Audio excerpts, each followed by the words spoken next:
ಕ್ರಿಸ್ಪಿಯಾಗಿ ಚಿಕನ್ ಕಬಾಬ್ ಹೇಗೆ ಮಾಡೋದು ಅಂತ ಹೇಳ್ಕೊಡ್ತೀನಿ ಇವತ್ತು. ನಾನೇನೇನು ತೊಗೊಂಡಿದ್ದೀನಿ ಅಂತ ಹೇಳ್ತೀನಿ.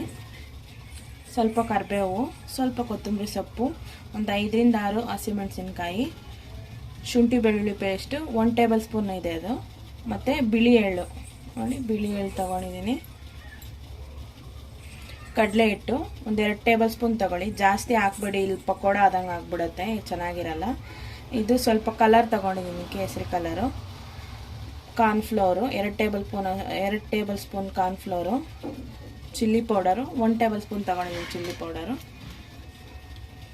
ರುಚಿಗೆ ತಕ್ಕಷ್ಟು ಉಪ್ಪು, ಟೇಸ್ಟಿಂಗ್ ಪೌಡ್ರು, ಕಬಾಬ್ ಪೌಡರ್ ತೊಗೊಂಡಿದ್ದೀನಿ. ನಾನು ತೇಜು ಕಬಾಬ್ ಪೌಡರ್ ತೊಗೊಂಡಿದ್ದೀನಿ ನೋಡಿ. ನೀವು ಮನೇಲಿ ಯಾವ್ದು ಯೂಸ್ ಮಾಡ್ತೀರೋ ಅದು ತೊಗೊಳ್ಳಿ.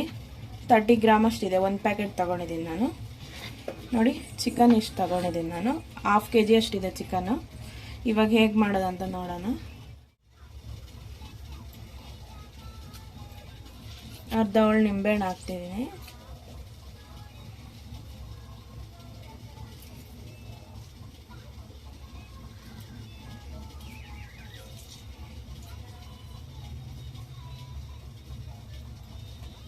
ಇದೆಲ್ಲ ಹಾಕಿ ಸ್ವಲ್ಪ ನೀರು ಹಾಕಿ ಚೆನ್ನಾಗಿ ಮಿಕ್ಸ್ ಮಾಡ್ಕೊಳ್ಳಿ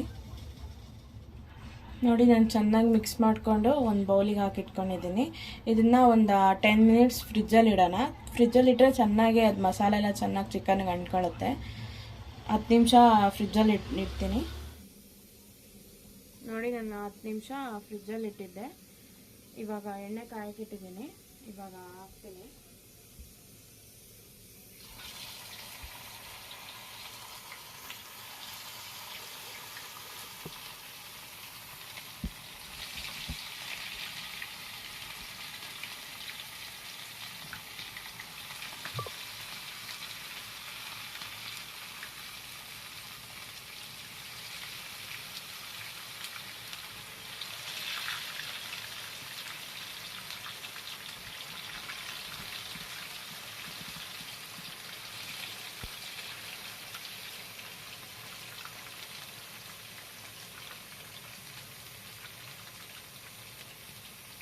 ಹಸಿಮೆಣಸಿನ್ಕಾಯಿ ಎಲ್ಲ ಸೇರಿಸ್ಬಿಟ್ಟು ಕಳೀರಿ, ಚೆನ್ನಾಗಿರುತ್ತೆ.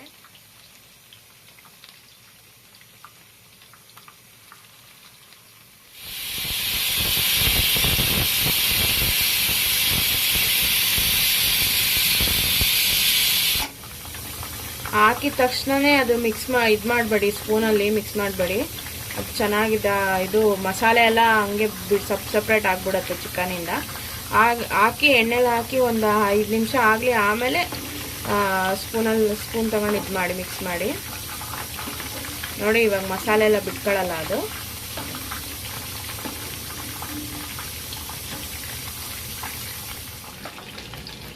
ನೋಡಿ ಇವಾಗ ಇದಾಗಿದೆ, ತೆಗಿತಾ ಇದ್ದೀನಿ ಎಣ್ಣೆಯಿಂದ.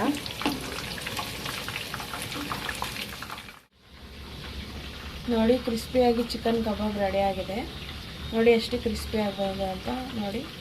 ಮೆಣಸಿನ್ಕಾಯಿ ಕೂಡ ಎಷ್ಟು ಕ್ರಿಸ್ಪಿ ಆಗಿದೆ, ತುಂಬ ಚೆನ್ನಾಗಿ ಬಂದಿದೆ. ನೀವು ಒಂದ್ಸಲ ಮನೇಲಿ ಟ್ರೈ ಮಾಡಿ, ಹೇಗಿದೆ ಅಂತ ಕಮೆಂಟಲ್ಲಿ ನನಗೆ ತಿಳಿಸಿ. ಪ್ಲೀಸ್ ನನ್ನ ಚಾನಲ್ನ ಸಬ್ಸ್ಕ್ರೈಬ್ ಮಾಡಿ, ಲೈಕ್ ಮಾಡಿ, ಶೇರ್ ಮಾಡಿ. Thank you.